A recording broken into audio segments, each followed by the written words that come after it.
Apocalipse, o último livro da Bíblia, capítulo 6, versículo 1 e versículo 2. Aleluia, Deus. Aleluia.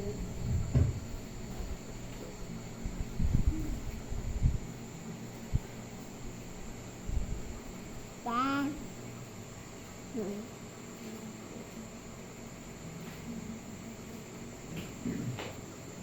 Glória a Jesus.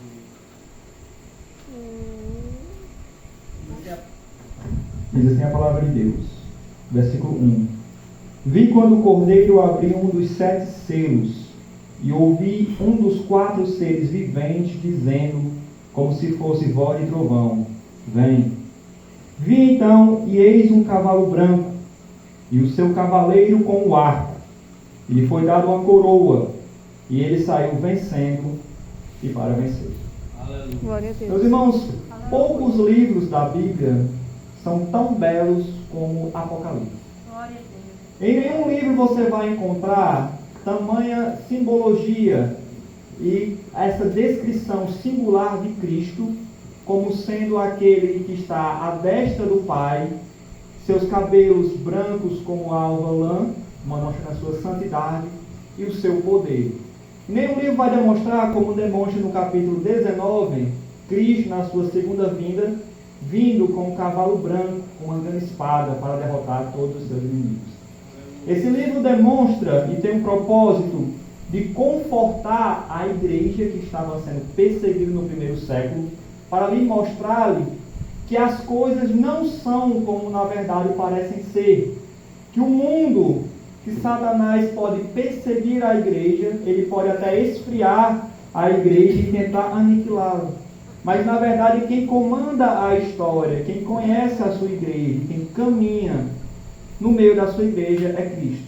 É Jesus Cristo. Glória a Deus. Esse é o propósito mais glorioso do livro de Apocalipse.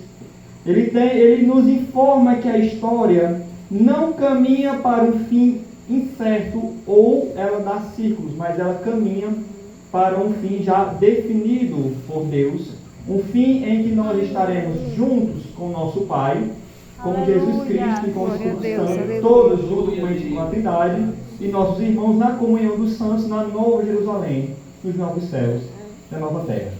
Aleluia. No entanto, a igreja brasileira, ela insiste em desprezar esse livro. A igreja brasileira tem um pensamento de medo quando se fala de Apocalipse. Ela tem uma espécie de desprezo.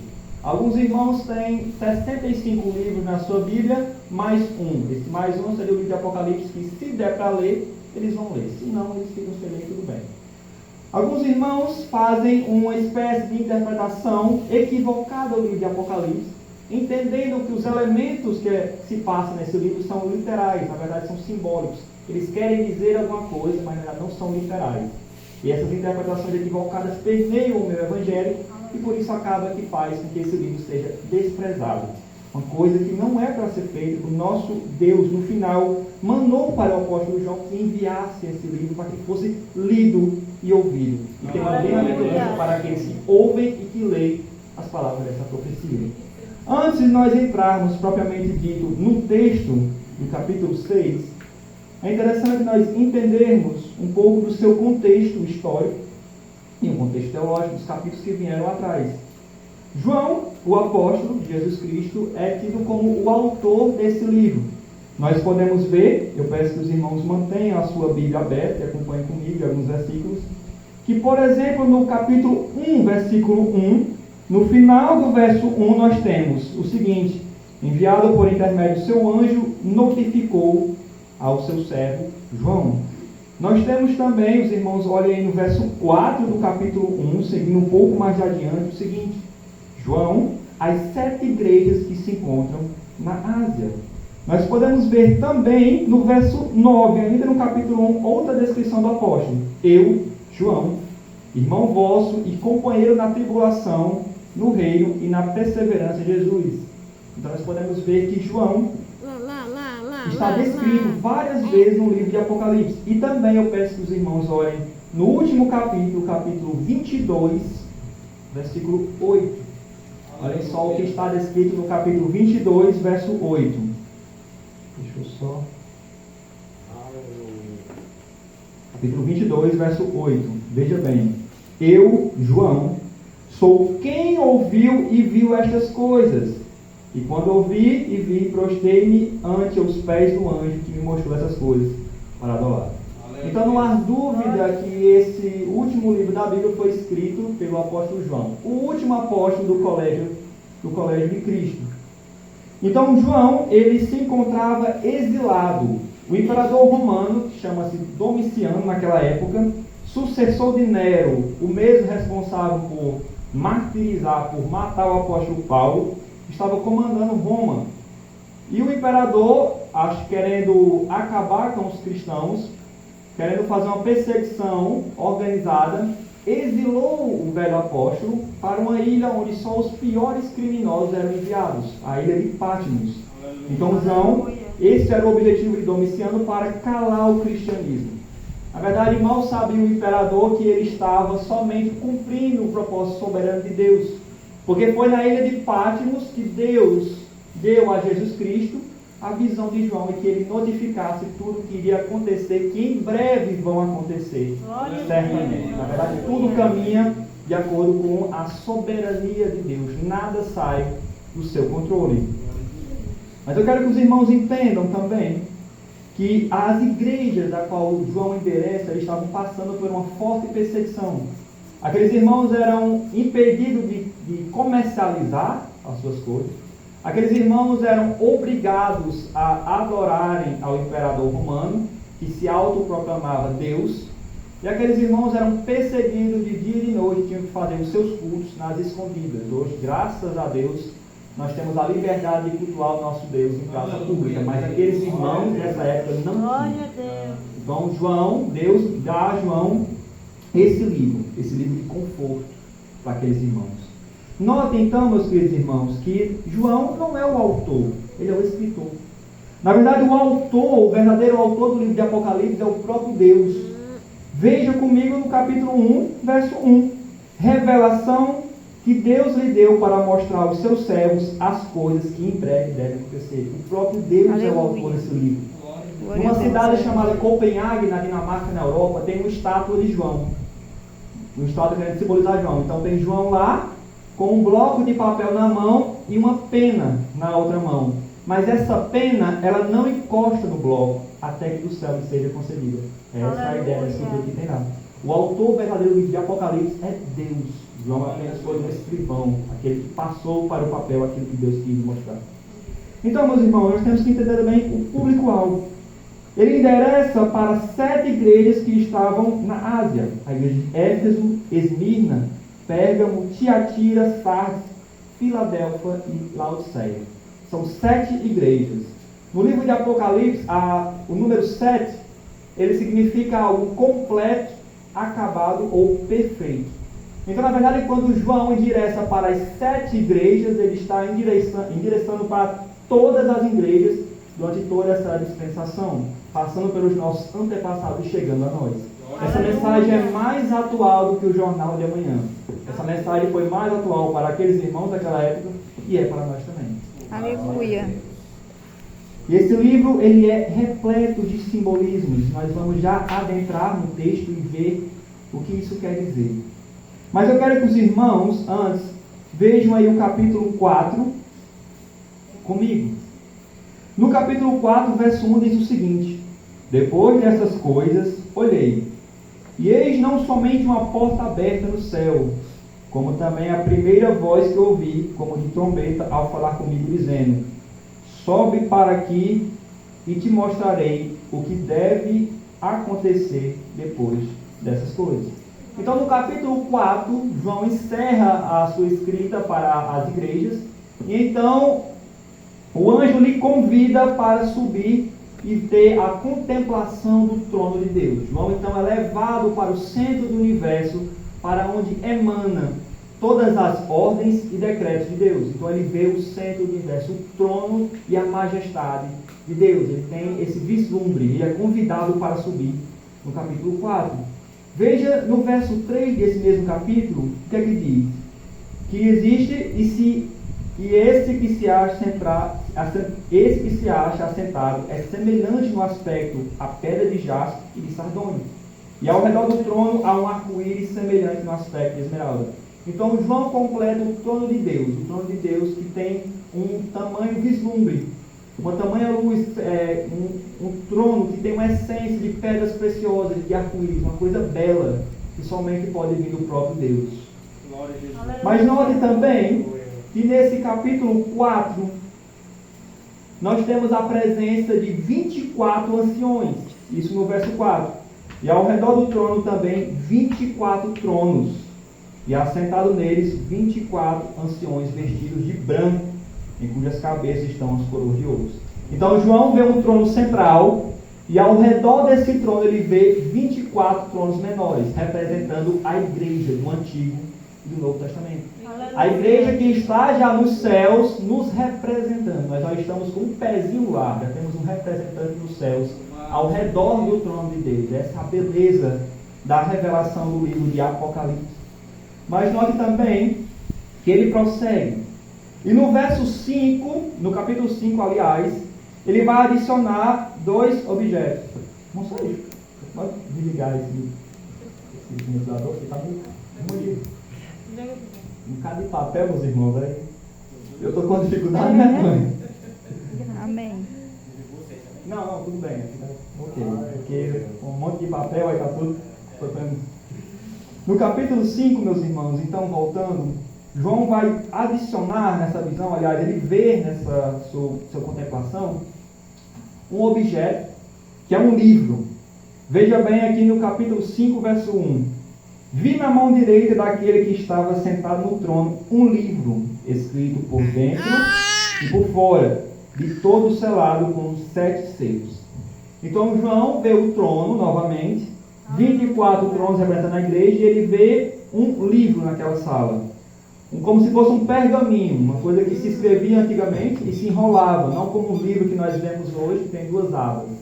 E esse livro está todo escrito.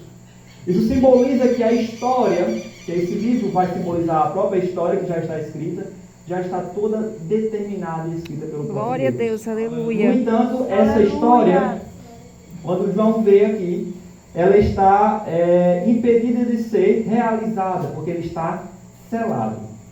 Então, se os irmãos forem ler depois o capítulo 5, vão ver que João começa a chorar. Aleluia. Os decretos de Deus parece que não vão se realizar. Mas no céu, lá naquele trono, ele vê o maior personagem do livro de Apocalipse, o centro do livro de Apocalipse. Ele vê Jesus Cristo. Jesus Cristo, que é o cordeiro a ser temido e o leão a ser amado. Então ele está ali no trono ao lado de Deus, e ele é o único digno de pegar o livro para comandar a história e desatar todos os selos, para que todos os acontecimentos venham a ocorrer. É isso que simboliza o capítulo 5. É Jesus Cristo digno de pegar o selo da mão direita de Deus e comandar a história. O nosso Aleluia. Rei, o mesmo Rei que diz: toda a autoridade me foi dada nos céus e na terra. Aleluia. É esse Deus, é por isso, porque ele tem o livro da mão direita de Deus na sua posse. Então veja no resumo que é o seguinte: João no capítulo 4, ele vê um trono, e no 5 ele vê Cristo como um cordeiro tendo sido morto, e vê um livro. Então Cristo pega da mão direita de Deus, porque tem esse direito, porque ele morreu, ressuscitou, e ganhou um espaço no céu mais elevado que toda a criatura que existe nos céus e na terra. Então ele, com esse livro, ele vai começar a desdobrar a história. E nós entramos então no texto que foi lido inicialmente, capítulo 6, verso 1. Os selos representam os acontecimentos que percorrem desde a primeira vinda de Cristo até a consumação dos séculos. A cada desatar de selos, que nós vamos ver, ocorre um desdobramento da história, ocorre um desenrolar, um desenvolvimento na história. Eles já aconteceram, eles estão acontecendo, eles acontecerão mais fortemente nos fins dos tempos. Então nós vamos dividir nossa exposição desta noite, nossa meditação, em 2 momentos. Primeiro, quem é esse cavaleiro branco, o primeiro selo que Jesus abre, e quem pode deter esse cavaleiro. Veja então no versículo 1, o que é que diz? Vi quando o cordeiro abriu um dos 7 selos, e ouvi um dos 4 seres viventes dizendo, como se fosse voz de trovão: vem. Então João vê Cristo desatando o primeiro selo, e um dos seres viventes significa a natureza que está no céu, sendo representada ali a gloriosidade de Deus que criou a natureza. Um desses seres viventes, um desses anjos, fala para alguém ou alguma coisa vir ao encontro de João. E essa voz é uma voz de autoridade, uma voz como se fosse trovão. Venha. Então vai sair algo ou alguém. É um momento aí de tensão. Então veja no versículo 2, onde entra o nosso principal da exposição nessa noite. Vi então, e eis um cavalo branco, e seu cavaleiro com um ar, e foi dado uma coroa. Então João resiste aqui o primeiro cavaleiro dos 4 do Apocalipse. E nós temos que entender o que significa esse cavalo, porque é de extrema importância para a nossa vida espiritual. Veja bem, meus irmãos, que existem 4 principais interpretações. Os intérpretes divergem isso aqui. Mas acredito eu que no contexto nós vamos conseguir descobrir bem certinho o que ele significa. Alguns dizem que esse cavalo branco significa o anticristo.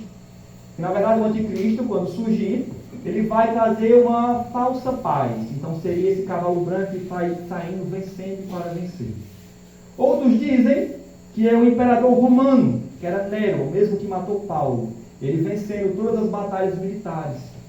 Outros vão dizer que é o próprio Jesus Cristo. O próprio Cristo sai à frente de batalha a socorro da sua igreja. E a outra interpretação, que é a que nós vamos discorrer essa noite, é que na verdade o cavaleiro branco, ele significa o Espírito Santo e a proclamação do Evangelho. Note comigo, meus irmãos, você que permaneceu com sua Bíblia aberta, que no capítulo 1, verso 14, diz o seguinte, olha como é interessante. A sua cabeça, ou seja, a cabeça de Jesus que João viu, e cabelos eram brancos como alva lã, simbolizando a santidade de Jesus Cristo. Veja também no capítulo 3, verso 4 e 5, o seguinte, capítulo 3, verso 4 e 5. Tens, contudo, em Sardes, umas poucas pessoas que não contaminaram as suas vestiduras e andaram de branco. Então, tem algumas. Jesus estava dizendo para João relatar que algumas pessoas em Sardes não se contaminaram com aquele meio e elas andaram de branco, simbolizando a retidão, a santidade. A cor branca no livro de Apocalipse simboliza isso, a santidade que o crente deve andar, a retidão e a justiça. Então, jamais pode ser colocada que é o anticristo ou ex-satanás, o primeiro cavaleiro. Não, o branco no livro de Apocalipse já demanda que é uma coisa santa, uma coisa pura. Mas veja também que o continuar diz que esse cavaleiro tem um arco em sua mão, e o seu cavaleiro com um arco. Nós temos que entender na própria Bíblia onde João tira esse significado. E veja comigo, eu vou ler para os irmãos, Abacuque capítulo 3, versos 6 a 9. Olha o que diz o profeta. Ele para e faz tremer a terra, olha e sacode as nações. Esmigalha-se os montes primitivos, os outeiros eternos se abatem. Os caminhos de Deus são eternos. Vejam as terras de Cusã em aflição, os acampamentos da terra de Midian tremem. Acaso é contra os rios, Senhor, que estás irado? Ou é contra o mar o seu furor, já que andas montada nos teus cavalos, nos teus carros de vitória? Tiras a descoberto o teu arco. Então o profeta Abacuque descreve Deus de uma forma poética, defendendo o seu povo nas guerras, principalmente na libertação do povo no cativeiro lá dos egípcios. E Abacuque vai descrever Deus saindo ao socorro e tendo um arco em suas mãos. A mesma descrição que João faz do cavaleiro branco. Mas veja a última característica para nós tentarmos descobrir aqui corretamente o que é esse cavaleiro. Veja a última característica. E lhe foi dada uma coroa. A coroa é a marca do rei. A coroa só quem usa é a majestade. Só quem pode usar é o rei, ou aquele a quem o rei lhe conceder usar. E note que Deus é o rei da terra. Deus é o Criador, é o rei dos céus e da terra. O próprio Cristo também é dele o seu reino, um reino tanto físico como espiritual. Jesus Cristo vai nos ensinar, principalmente em Mateus 12, 28, o seguinte: Quando ele expulsou os demônios, os fariseus disseram, ele expulsa em nome de Beelzebub, o maior dos demônios. Jesus vai explicar. Se eu expulso por meio de Beelzebub, então o reino está dividido entre dois. Aleluia. Mas se eu expulso os demônios no Espírito de Deus, então é chegado o reino dos céus. Então Jesus Cristo é esse rei. Deus é esse rei que comanda espiritualmente aqui nessa terra. Satanás não tem autoridade. Satanás não tem reino aqui na terra. Jesus Cristo é que tem. É Ele que usa a coroa. É Deus quem usa a coroa. Também os seus fiéis. Porque note você, no capítulo 2, verso 10, o que Jesus vai falar para a igreja de Esmirna, que ia passar por uma forte tribulação. Ser fiel até a morte e dar-te-ei a coroa da vida. O anticristo, Satanás, não pode dar coroa a ninguém porque ele não é rei. Do contrário, Jesus Cristo sim reina, ele é a majestade e ele que usa a coroa. Deus é que usa a coroa. Então, meus irmãos, o cavalo branco, a qual nós temos aqui a primeira descrição do selo, ele carrega essa pureza, essa santidade, além de sair, porque ele tem um arco em sua mão, na defesa do seu povo, na defesa da igreja, ele sai, carregando o posto e as marcas de rei, de majestade. Ele é o Espírito Santo e a proclamação do Evangelho. Vejam comigo, meus irmãos, que Jesus nos ensinou que ele iria para os céus, mas ele enviaria outro Consolador, para ficar conosco. O profeta Joel, no Antigo Testamento, já tinha profetizado, no capítulo 2, verso 28. Joel diz o seguinte: já acontecerá depois que derramarei o meu Espírito sobre toda a terra. Vossos filhos e vossas filhas profetizarão. Vossos velhos sonharão e vossos jovens terão visões. Até sobre os servos e sobre as servas derramarei meu Espírito naqueles dias. Então a promessa sobre o derramamento, sobre o batismo com o Espírito Santo já vinha desde o Antigo Testamento e se realiza nesses últimos dias. Quando Jesus Cristo cumpre a sua missão, nos redime dos nossos pecados, sobe aos céus, pega o livro da mão direita do Pai e desata o primeiro selo, o Espírito Santo. É derramado em Atos 2. É isso que Apocalipse quer demonstrar. O início da história de tudo. Apocalipse não trata somente do futuro. No livro de Apocalipse nós temos o passado, o presente e o futuro, todos juntos. Eles escrevem essa caminhada, desde a primeira vinda de Cristo até a sua segunda vinda. Note então, meus irmãos, vá comigo, por favor, em João 16.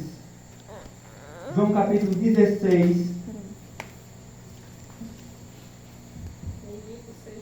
Versos 7 a 11. A missão do Consolador. Jesus disse: eu tenho que ir, porque se eu não vir, não vai vir outro. Nós vamos ter essa missão desse outro, que é o Espírito Santo. João 16, versículo 7, diz o seguinte: mas eu vos digo a verdade, convém-vos que eu vá, porque se eu não for, o Consolador não virá para vós outros. Se porém eu for, eu vos enviarei. Quando ele vier, convencerá o mundo do pecado, da justiça e do juízo. Do pecado, porque não crê em mim. Da justiça, porque eu vou para o Pai e não verei mais.